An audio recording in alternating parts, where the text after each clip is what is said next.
अस्सलाम वालेकुम dear students. उम्मीद है कि आप सब खैरियत से होंगे। तो हमारा जो चैप्टर हम स्टडी कर रहे हैं, चैप्टर नंबर 2 बेसिक इलेक्ट्रॉनिक्स का, इलेक्ट्रॉनिक डिवाइसेस का बुक का बेसिकली, तो उसका टू चैप्टर नंबर 2 का हम टॉपिक नंबर 8 हम लोग ने स्टडी करना है आज, वोल्टेज मल्टीप्लाई। और ये बेसिकली चैप्टर नंबर 2 का हमारा लास्ट टॉपिक है।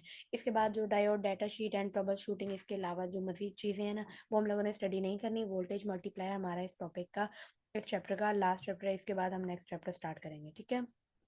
तो वोल्टेज मल्टीप्लायर, अच्छा, वोल्टेज मल्टीप्लायर से आपको अल्फाज से मतलब समझ आना चाहिए कि वोल्टेज को मल्टीप्लाई करेगा, यानी वोल्टेज को बढ़ाएगा। कितना गुना बढ़ाएगा? मल्टीप्लायर 2 गुना बढ़ा सकता है, 2 times, 3 times, 4 times, so on. तो यहाँ पे डिफाइन बेसिकली यही लिखी हुई है, इसका थोड़ी सी इंट्रोडक्शन यही दी हुई है कि हमारे पास बेसिकली हम क्या यूज़ करेंगे इसमें। जो हमने लास्ट लेक्चर में क्लैंपर्स पढ़े हैं, क्लैंपिंग एक्शन को हम यूज़ करेंगे ताकि हम क्या कर सकें, पीक रेक्टिफाइड वोल्टेज बढ़ा सकें।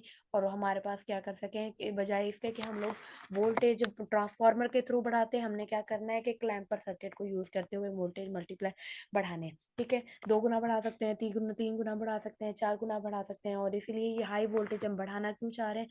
क्योंकि ये बहुत सारी एप्लीकेशन में यूज़ हो रहा है, जिनमें हाई करंट और हाई वोल्टेज और लो करंट एप्लीकेशन वगैरह में यूज़ होता है, जैसे कि सीआरटी, कैथोड रे ट्यूब्स, और इसके अलावा पार्टिकल एक्सप्लोरेशन, जो एक्सेलरेटर्स वगैरह होते हैं उनके अंदर ये यूज़ होता है। तो बेसिकली यूजेज आपको साथ में बता दिया इसलिए, ताकि टॉपिक आपको पता हो कि हम पढ़ा क्यों रहे हैं, ठीक है। तो उसमें सबसे पहले यही है कि वोल्टेज डबलर, यानी अब हम सर्किट पढ़ने लगे हैं इसके अंदर, वो ये होगा कि वो क्या कर रहे हैं, वोल्टेज को डबल कर रहे हैं। इसमें देखें half wave voltage doubler, basically देखें हमारे पास जो सर्किट डायग्राम बनी हुई है वो कौन सी है, जो हाफ वेव के वोल्टेज को क्या करेगा, डबल करेगा, ठीक है। देखें ज़रा इसमें जो डायग्राम्स बनी है, सर्किट डायग्राम्स, उसमें यही है कि हमने क्या यूज़ किया है, एक ट्रांसफार्मर यूज़ किया है। ट्रांसफार्मर बेसिकली क्या कर रहा है, हमारे पास जो वोल्टेज को क्या कर रहा है, वोल्टेज प्रोवाइड कर रहा है बेसिकली ट्रांसफार्मर कोई भी।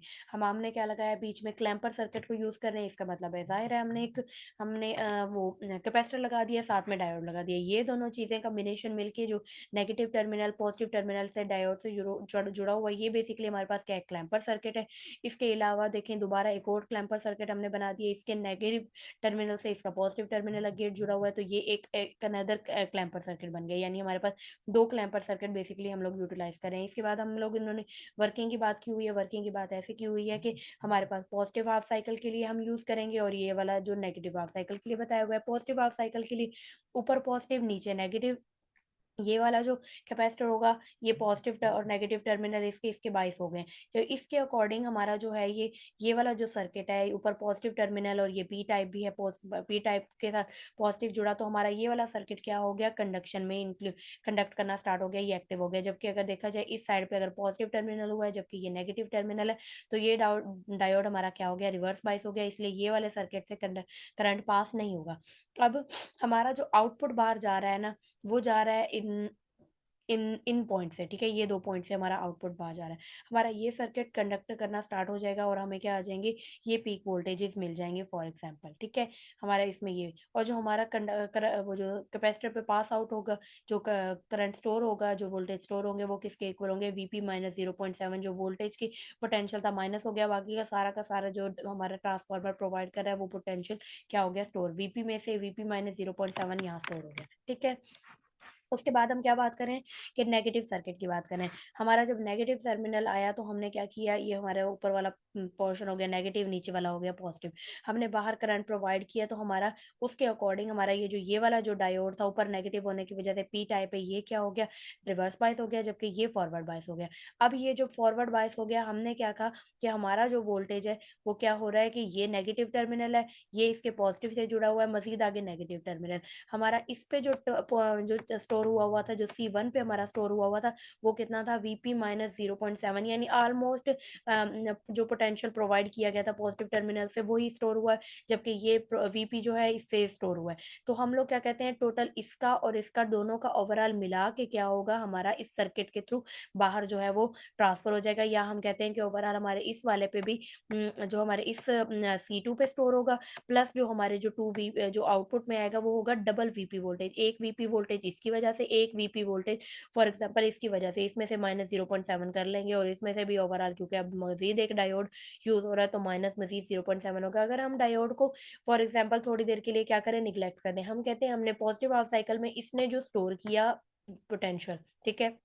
नेगेटिव हाफ साइकिल में ये भी नेगेटिव टर्मिनल है और ये आगे मजीद नेगेटिव टर्मिनल में, यानी ऊपर वाला पोर्शन जो नेगेटिव टर्मिनल है, ये दोनों ये भी प्लस ये भी क्या कर रहे हैं, करंट प्रोवाइड कर रहे हैं। ओवरऑल करंट फ्लो हो रहा है जो कि किस में स्टोर हो रहा है, C2 में स्टोर हो रहा है और यही करंट बेसिकली ओवरऑल क्या हो रहा है, आउटपुट में भी पास होगा जब C2 हमें क्या करेगा, करंट प्रोवाइड करेगा बाहर। ठीक है, तो उस कंडीशन में हम क्या कह रहे हैं, इसे भी वीपी प्रोवाइड किया, इसने भी वीपी प्रोवाइड किया, टोटल दोनों का मिला के कितना हो गया, 2 वीपी जो हमें आउटपुट में मिल रहा है। ठीक है, अब इस कंडीशन में हमारे क्या था, ये वाला डायोड जो है वो रिवर्स बायस होने की वजह से आउटपुट में कुछ भी नहीं जा पाया था।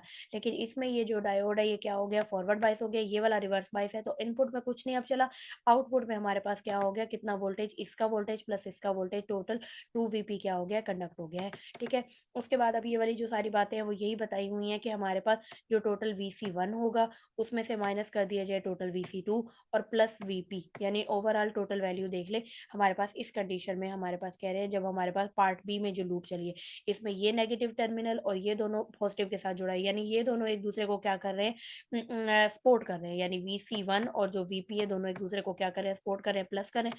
माइनस क्या हो रहा है, इसमें से इसके नेगेटिव से ये नेगेटिव जुड़ा हुआ है, यानी ये जो है दोनों एक दूसरे के अपोज कर रहे हैं, या इसके ओवरऑल इसके भी नेगेटिव से नेगेटिव जुड़ा हुआ है, ये क्या कर रहा है, अपोज कर रहा है। C2 इसमें से क्या हो रहा है, वोल्टेज जो है C2 का वो माइनस हो रहा है। ठीक है, ओवरऑल ये आ गया, हम कह रहे हैं C2 पे जो वो जो वो होगा अब स्टोर होगा चार्ज, वो किसके इक्वल होगा, VP प्लस VC1 के, यानी इसका और इसका दोनों का मिला के जो क्या होगा, वोल्टेज C2 पे स्टोर हो जाएगा।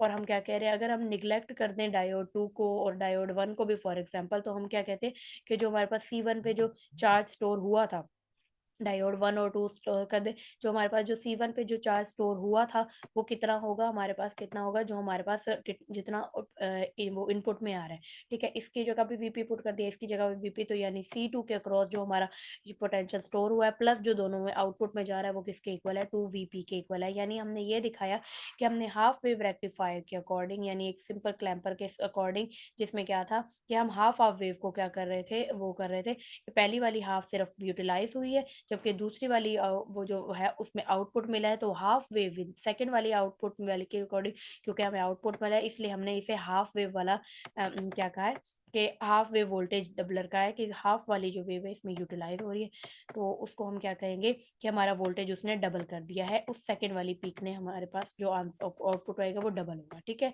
इसी तरह हमारे पास फुल वेव डबलर क्या हो सकता है, इसमें जो हमारे पास पहला वाला पोर्शन है वो भी यूटिलाइज होगा, जबकि दूसरे वाला पोर्शन है वो भी यूटिलाइज होगा। ठीक है, देखिए कैसे है कि जब हमारे पास पॉजिटिव साइकिल आ रहा था तो ठीक है, ये पॉजिटिव हमारे पास ट्रांसफार्मर के अकॉर्डिंग है, इसमें कंडीशन ये सेटअप ऐसे है कि हमारे पास दो जो कैपेसिटर हैं वो क्या लगे हुए हैं, सीरीज में लगे हुए हैं, और उसके अक्रॉस जो है हमारे पास डायोड जो है वो इन दोनों पॉइंट से जुड़े हुए हैं। डायोड एक जो है इस पॉइंट से यहाँ जुड़ा हुआ है और दूसरा डायोड इस पॉइंट से ये जो पॉइंट है ना, ये वाला बेसिकली पॉइंट ये जुड़ा हुआ नहीं है, बल्कि क्या होना चाहिए था, ये क्लैंप एक दूसरे से ऊपर से क्रॉस होना चाहिए था। बेसिकली D1 जो डायोड है वो C1 के साथ जुड़ा हुआ है और D2 जो डायोड है वो C2 के साथ जुड़ा हुआ है। ठीक है, और इन पॉइंट्स दोनों पॉइंट्स ये दोनों डायोड के सेम है और ये दोनों पॉइंट क्या हुआ, दोनों कैपेसिटर के सेम है। ठीक है बेटा, इसमें देखें अब हमारे पास पॉजिटिव जब साइकिल आया तो हमारा जो ऊपर वाला डायोड था वो क्या हो गया, ये जो पॉइंट था हमारे पास क्या हो गया, पॉजिटिव, ये डायोड P टाइप लगा हुआ है, ये फॉरवर्ड बायस हो गया, जबकि इस डायोड का क्या लगा हुआ है, नेगेटिव टर्मिनल, ये क्या हो गया, रिवर्स बायस, यानी ये रिवर्स बायस, यानी ये इसने करंट फ्लो नहीं कराना। ठीक है, इस पॉइंट पे कोई टर्मिनल पे वो करंट नहीं आएगा, इसने करंट फ्लो कराया। करंट फ्लो करने का प्रोसीजर कौन सा बना, ये इधर से करंट फ्लो होता हुआ किधर चला गया, हमारे पास इसको चार्ज कर गया, बेसिकली C1 को बेसिकली चार्ज कर गया, और आउटपुट में हमारे पास जो वोल्टेज इसने प्रोवाइड किया वो आया VP, यानी इन दो पॉइंट्स के दरमियान जो वोल्टेज प्रोवाइड किया वो आ गया। इसके बाद हमारा नेगेटिव हाफ साइकिल चला, जब नेगेटिव हाफ साइकिल पे इसी तरह जब हमारा ऊपर वाला क्या हो गया, रिवर्स बायस हो गया, जबकि नीचे वाला क्या हो गया, हमारा फॉरवर्ड बायस। कैसे, नेगेटिव के साथ ये पी टाइप जुड़ा हुआ है, ये रिवर्स बायस हो गया, जब नेगेटिव के साथ ये एन टाइप जुड़ा हुआ है तो क्या हो गया, रिवर्स फॉरवर्ड बायस। इस कंडीशन में हमारे पास करंट कौन सा फ्लो हुआ, ये दरमियान वाली लाइन से ही फ्लो हुआ, या हम इस लाइन से भी कह सकते हैं, इस लाइन से आया और C2 से क्रॉस होता हुआ ट्रांसफार्मर के दूसरी साइड तक चला गया, जैसे भी। ठीक है, इस पे जो C2 पे हमारे पास वो पोटेंशियल स्टोर हुआ, वो भी Vp के इक्वल्स वो हुआ। तो जो आउटपुट में हमारे पास मिलेगा वो दोनों जो हमारे पास कैपेसिटर है उनका सम का मिलेगा। यानी पॉजिटिव की तरफ से आया हुआ Vp भी आउटपुट में जाएगा और नेगेटिव की तरफ से आया हुआ भी Vp आउटपुट में जाएगा, और टोटल आउटपुट हमारा क्या बन जाएगा, 2 Vp आउटपुट बन जाएगा। ठीक है बेटा? तो ये इस तरह हम कहते हैं कि हमने फुल वेव को यूटिलाइज किया ओवरऑल आउटपुट में जाने के लिए। ठीक है? अच्छा, वोल्टेज ट्रिपलर में आपको अल्फाज सुन के ही समझ आ रहे होगा कि हमारे पास वोल्टेज क्या होने वाला है, ट्रिपल होने वाला है। इसमें देखें एक डायोड, उसके साथ हमारे पास कैपेसिटर, दूसरा डायोड और कैपेसिटर, तीसरा डायोड और कैपेसिटर। ठीक है? जब हमारे पास वोल्टेज जाएगा तो वोल्टेज क्या होगा, इसके अक्रॉस हमारे पास वीपी स्टोर हो जाएगा, इसके अक्रॉस हमारे पास क्या स्टोर हो जाएगा, 2 वीपी स्टोर हो जाएगा, और इसके अक्रॉस भी हमारे पास क्या स्टोर हो जाएगा, 2 वीपी स्टोर हो जाएगा। ये बेसिकली डिटेल नहीं बताई हुई, आपने सिर्फ ऐसे ही याद कर लेनी है। तो हमारे पास ओवरऑल जो रिजल्टेंट में मिलेगा वो 3 वीपी मिलेगा। वो इसके अकॉर्डिंग मिलेगा कि हमारे पास ओवरऑल जब इस पॉइंट और इस पॉइंट के दरमियान मिलेगा, इस पॉइंट पे C1 के अक्रॉस मिलेगा Vp, और इस पॉइंट से हमारे पास C2 3 के अक्रॉस मिलेगा 2 Vp। तो ये टोटल 1 और 3 का मिला के क्या हो जाएगा, 3 Vp। कहते हैं ट्रिपल आउटपुट जो है वो सी क्रॉस किसके लिए जाएगा, C1 और C3 के, जैसे आपको दिखाया जा रहा है। तो टोटल इनमें पोटेंशियल डिफरेंस कितना है, 1 और 2, टोटल 3 हो गया। ठीक है? तो ओवरऑल ये जो सर्किट है ये हम लोगों ने डिटेल में करना भी नहीं है, और हमने इतनी सी चीज़, आपको ये सर्किट बनाना आना चाहिए। शॉर्ट क्वेश्चन में वोल्टेज ट्रिपलर आ सकता है, तो ये आपको पता होना चाहिए कि डायोड की कॉम्बिनेशन किस तरह है, किस तरह डायोड कंबाइन हुए हुए हैं, और किस तरह उनमें से किस में से आउटपुट क्या क्या आ रही है। वोल्टेज क्वाड्रुपल जो है वो मतलब 4 टाइम्स करके देगा। 4 टाइम्स का ये देखें, उसमें देखें पहला, दूसरा और तीसरा सेम वैसे का वैसे है, चौथा जो है वो क्या हो जाएगा, ऑपोजिट हो जाएगा। इसमें जो आउटपुट ली जा रही है वो किस में से ली जा रही है, C2 और C4 के अक्रॉस ली जा रही है। देखिए इन दो पॉइंट जो इधर से आए हुए हैं, तो 2 + 2 कितने हो गए, 4 वोल्टेज का आउटपुट हमें मिल रहा है। इसी तरह मजीद हम 5 6 7 कर सकते हैं ये इसी कम्बिनेशन को। देखिए वोल्टेज की क्या कम्बिनेशन है, वोल्टेज डाउन अप डाउन, इस कंडीशन में जबकि कैपेसिटर सारे क्या है, सेम सीरीज में लगे हुए, पॉजिटिव लगे, एक ही डायरेक्शन में लगे हुए। इसी तरह देखिए जब 4 हमने किया तो क्या, डाउन अप, इस तरह मजीद बढ़ाते जाएंगे तो एक और डाउन लगा देंगे 5 वाला, जब 6 वाला बनाएंगे तो मजीद एक और ऊपर लगा देंगे अप वाला। ठीक है? With capacitor. तो इससे क्या बनते जाएंगे, हमारे लिए वोल्टेज मल्टीप्लायर बनते जाएंगे। हमारा ये टॉपिक हम लोगों ने यहीं तक करना था। आपको मैंने बोला हुआ है कि आप इसके साथ के शॉर्ट क्वेश्चन जो चेकअप है वो लाजमी किया कीजिए, और उसको सॉल्व करके देख कीजिए कि क्या वैल्यूज़ वगैरह आपकी आने वाली हैं। ठीक है? अभी के लिए इतना ही, ये चैप्टर हमारा कंप्लीट हो गया। नेक्स्ट हम इंशाल्लाह चैप्टर नंबर 3 स्टार्ट करेंगे, जो कि है स्पेशल पर्पस डायोड्स के लिहाज से। ठीक है? उसमें जो यूनिक डायोड्स हैं उनके बारे में, अलग अलग तरह के डायोड्स के बारे में हम लोग पढ़ेंगे। ओके बेटा, अल्लाह हाफिज़।